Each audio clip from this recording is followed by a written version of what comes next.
Good morning, everybody. Welcome to another session of Education for a Better World. I am Abdi Lajavardi, your host, and I have a wonderful dear friend as our guest today, Dr. Don Wood.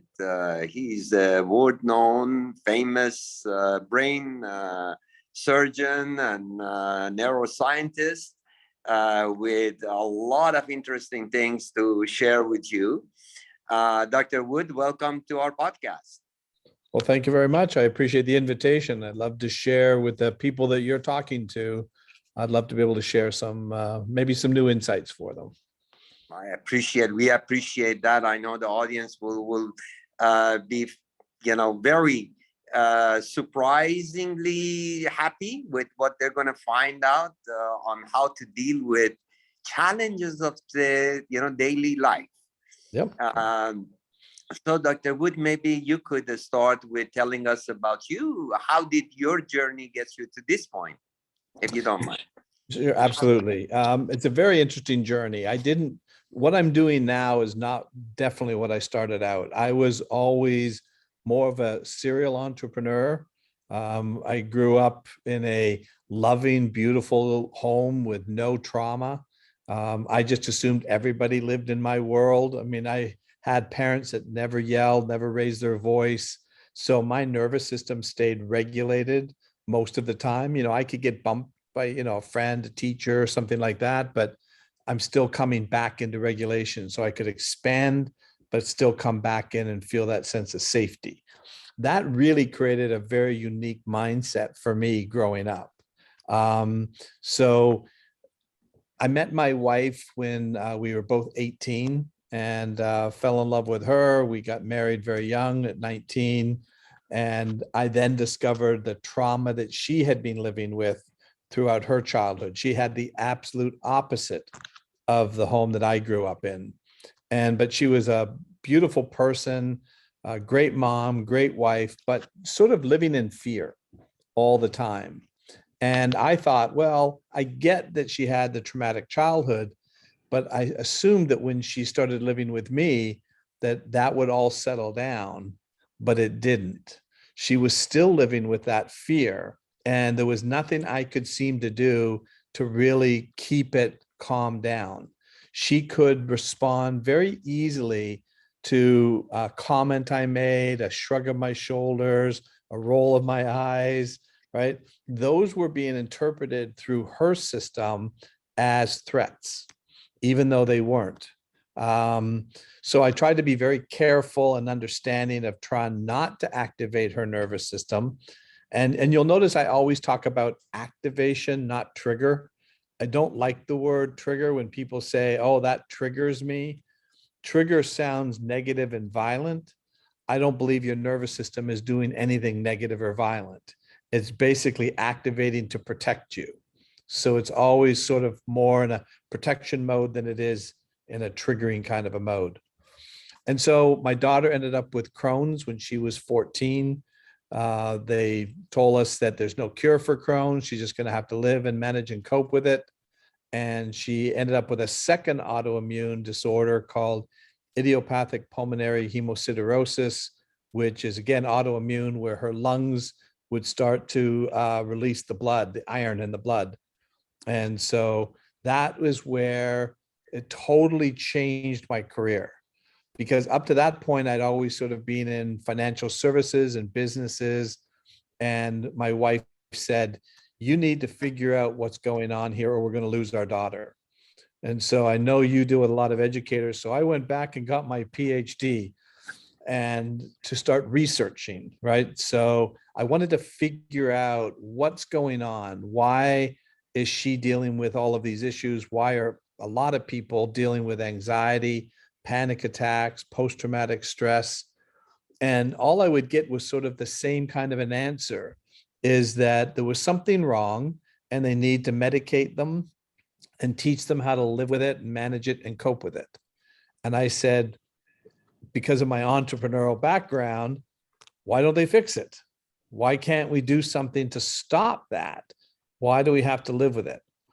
And so that's what really led me on my research journey to figure out that there's an actual way that we can stop the anxiety, the panic attacks, the depression. There's a reason why your mind's doing everything. So the idea is to get to the root of the issue so that we can then resolve it. And so I developed a whole program to do exactly that. Wonderful, wonderful. So is that how the then Performance Institute, Inspired Performance Institute came about? Yes, because what I discovered is that when we can eliminate the effects of trauma, we improve performance. So I decided to focus the program on performance, not trauma. Trauma is just interfering with performance. And people think that if you go for trauma therapy, there's something wrong, right? A lot of people don't want to talk about trauma. So what I say is trauma is just interfering with you performing at your highest level. So why is that happening?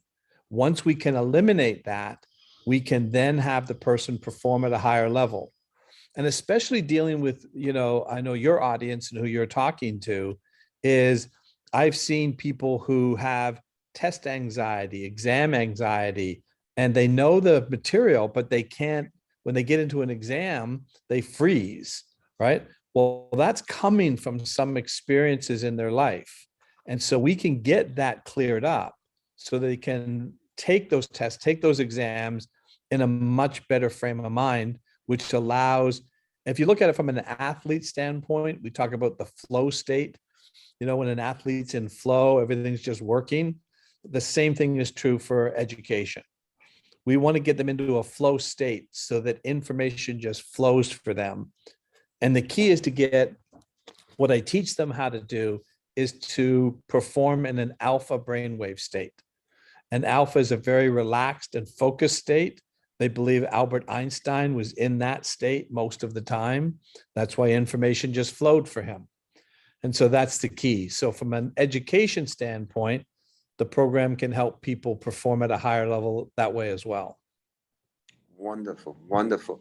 So I know that, you these days work with a lot of CEOs that they are very stressed and you want them to actually change their state of mind from being stressed into being inspired.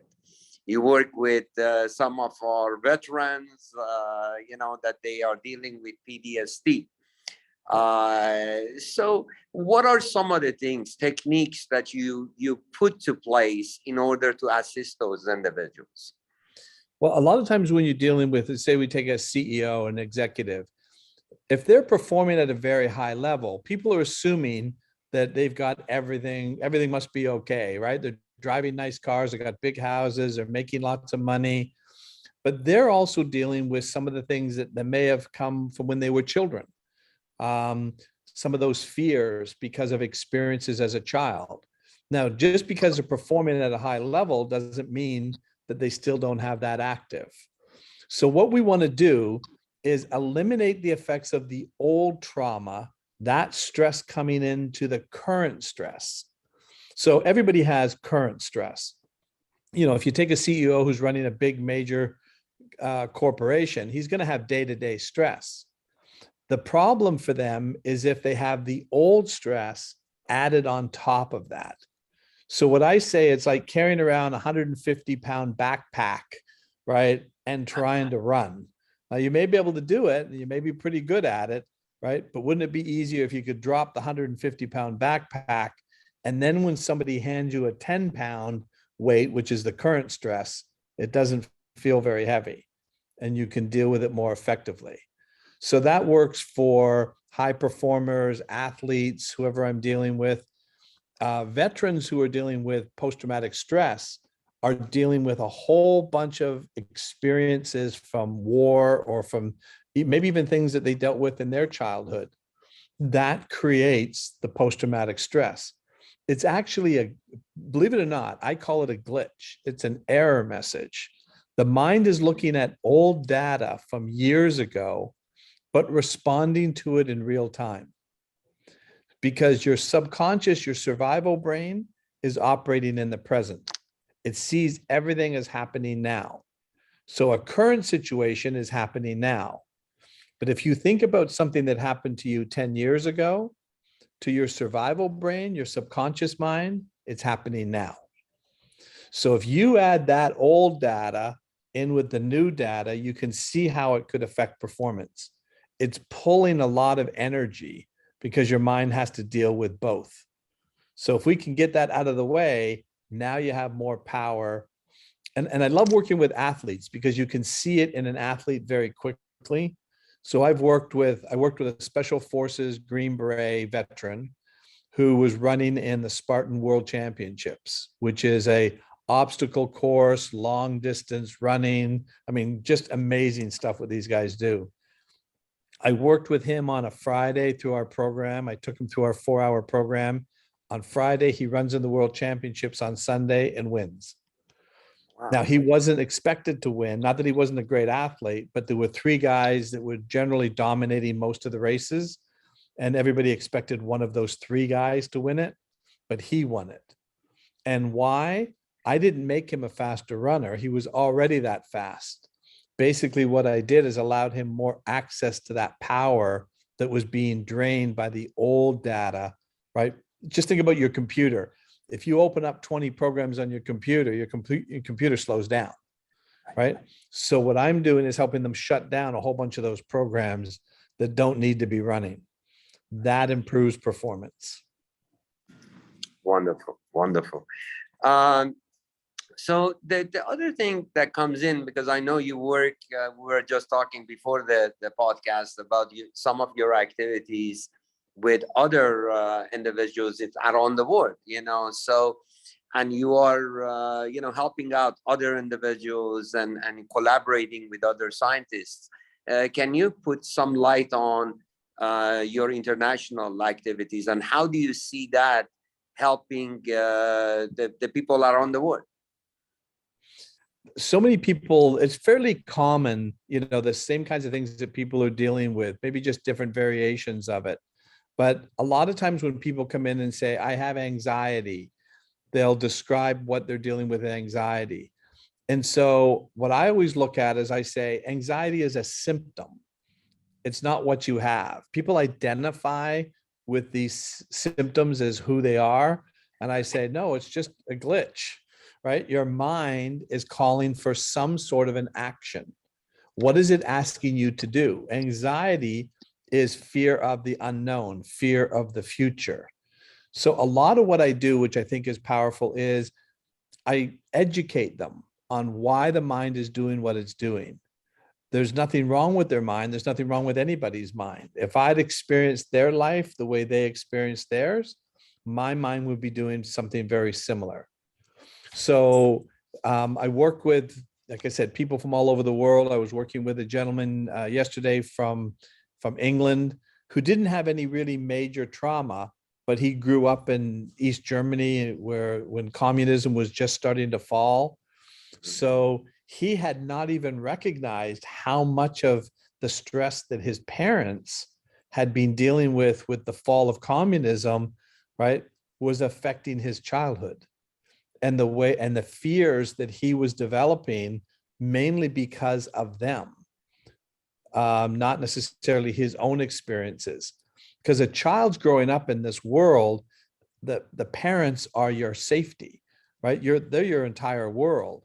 So if they're stressed out, you're going to pick up on that stress, and it's going to start to develop some things for you as well. An interesting thing that they have found, which is pretty fascinating, is, and I know in the US, this is unfortunately something that's happening a lot, when they have these school shootings, and obviously that's a big traumatic event, and the children can develop post-traumatic stress, right, from one of these experiences. However, what they have now started to realize is, where most of the issues with post-traumatic stress is coming from is not necessarily just the event. That is a part of it. But what they're saying is, it's actually the reaction of their parents when they see them for the first time right after the incident. So if they see the parent is crying and obviously they're upset, right? That has a bigger effect on them, right, than the actual shooting, because the parent is their world. It's everything about their safety. So if the parent looks like they're totally out of control, they're in total fear, that was more of an effect on the post-traumatic stress than the actual event. So fascinating, right? Absolutely. And, actually, it kind of makes sense because younger you are, you have less capacity to handle some of these things. And the older you become, because of experience and, just building more capacity, you may be able to handle some of these things that has more clarity for you on what outcomes may lead to. So my question comes in that we have, tremendous things happening. We had COVID, we're still not out of it, but that happened. We are having this war in Ukraine, and what is going on there. We're dealing with, just the financial situation right now and the fear of recession. Well, this affects everybody, but for different individuals with different age, with different position that they have, dealing with old stress is one thing, but dealing with some of these current situations that just keep on happening as just the daily part of life. Yeah. What advice do you have for individuals and more importantly for parents, in helping their children to deal with some of these stressful conditions? That's a great question. Especially for parents. The key is to give your children the sense of safety. So yes, we have COVID, right? We know that, but we're going to take whatever precautions we can to protect them, right? If you start to get stressed and angry and fearful, your child's going to pick up on that. And what you're communicating to your child is the world's not safe. Well, there is some things that are unsafe in the world. That's true, right? But as a parent, you want to show them how to deal with these situations. So what I mean by that is to say, okay, we know that these are the conditions. So what are we going to do about it? We're going to take action and we're going to do everything we can do to protect us.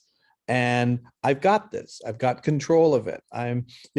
They want to see you right in control and not fearful.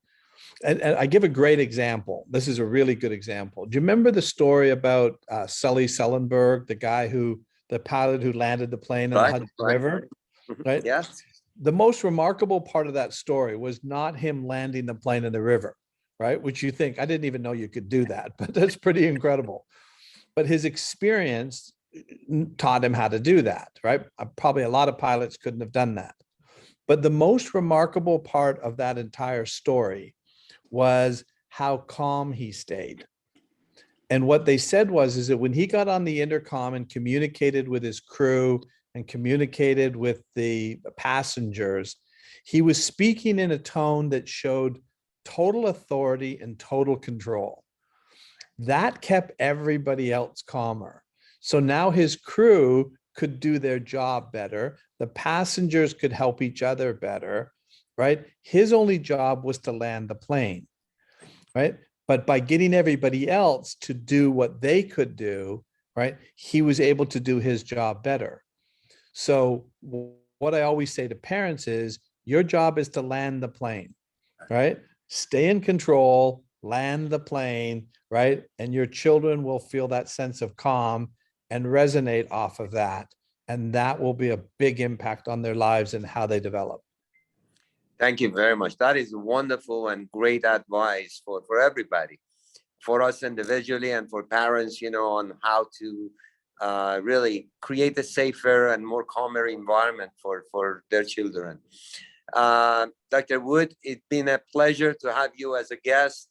I want to invite you again for future episode. I have enjoyed very much your insight into how we can become a more successful professionals, calmer individual, happier individual, because really life is short and happiness is everyone's right.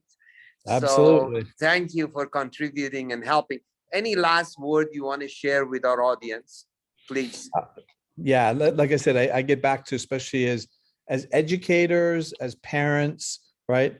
The key to getting people to perform at their highest level is to lead the way by staying in control, showing them that you're there for them, you support them, they make it a safe environment. I always remember the teachers that had the most impact and educators on me were the ones that were approachable, that said, don't worry about asking a question if you don't think the question, because so many people are afraid to ask questions because they don't want to appear like they're not smart, right? The best educators for me were the ones that said, there's no question that's off the table, right? I want you to feel free to approach with anything. Be there for them.